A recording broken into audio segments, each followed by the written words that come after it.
Welcome to Technique Classes. Concept at your tips, ionic and covalent bond. चलिए सबसे पहले बात करते हैं आयनिक बॉन्ड की। आयनिक बॉन्ड इलेक्ट्रॉन के ट्रांसफर से बनता है। ध्यान दें कि इलेक्ट्रॉन ट्रांसफर होता है यानी कि एक के पास इलेक्ट्रॉन ज़्यादा हो जाते हैं और एक के पास कम।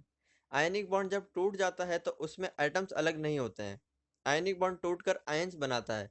आयंस बोलते हैं उन एटम को जिनके पास इलेक्ट्रॉन या तो ज़्यादा होते हैं या फिर कम। इलेक्ट्रॉन को हमेशा एटम के अंदर प्रोटॉन से कंपेयर करके बताया जाता है कि इलेक्ट्रॉन ज़्यादा है या कम। जैसा कि आप जानते हैं कि इलेक्ट्रॉन अपने ऊपर नेगेटिव चार्ज रखता है और प्रोटॉन पॉजिटिव।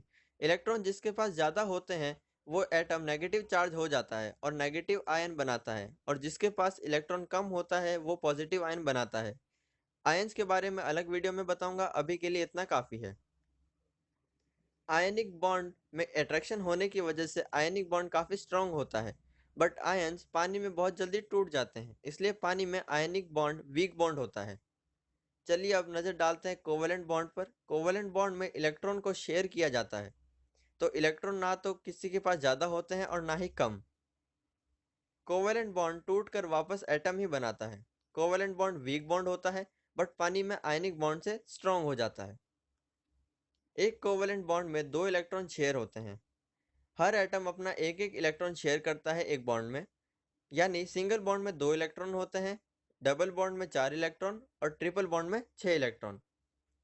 यहाँ पर गौर करें कि कोई भी बॉन्ड पूरी तरह से ना तो आयनिक होता है और ना ही कोवेलेंट।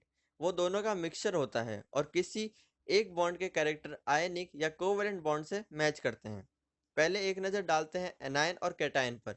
उसके बाद आपको मैं बताऊंगा एक छोटी सी ट्रिक जिसकी मदद से आप आयनिक या कोवेलेंट बॉन्ड को किसी भी मॉलिक्यूल में आसानी से पता लगा पाएंगे।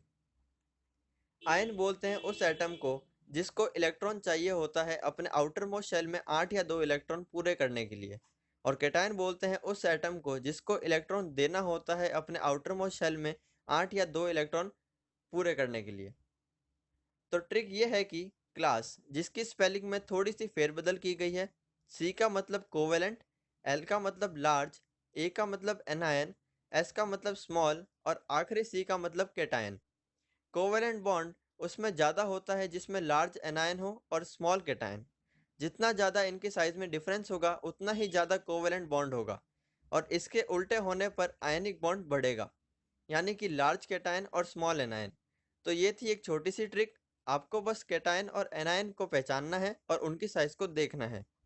Stay tune guys, thank you, please like it, subscribe it and share it with your friends and family.